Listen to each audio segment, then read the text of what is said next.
Today I'm going to be making a USB car that you can play video games on, inspired by the internet series VGHS.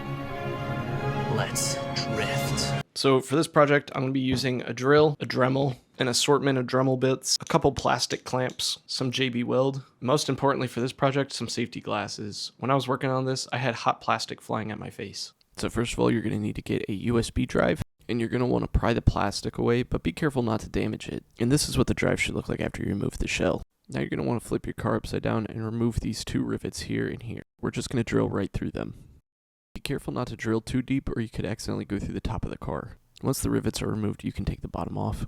Now you can take the car apart and remove the interior. I'm going to even remove the spoiler to make sure that I don't accidentally drill through it. Now I'm drilling a few holes in the back of the car that I can fit the USB through. I also found it helpful to wrap the car in a towel to protect my hand, just make sure the drill doesn't accidentally catch the towel. Now I'm using the Dremel to grind away the part that the rivet was sticking into to make sure it doesn't get in the way. Then I used the Dremel with a file bit to connect the three holes together. This is what it looked like once I was done. Then I took the interior of the car and I grinded out the seats, and I made some additional cuts to make sure that the USB would fit properly. It takes some trial and error, but eventually it should be able to slide into place and sit snug. Then I got some JB Weld and I mixed it up on a piece of cardboard.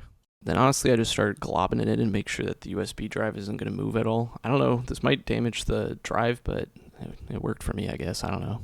Then I just used a paper towel to make sure that I cleaned up any excess that dripped over. And then I repeated the same step to stick the bottom of the car back on. Then I used these plastic clips just to hold the car together while it dries.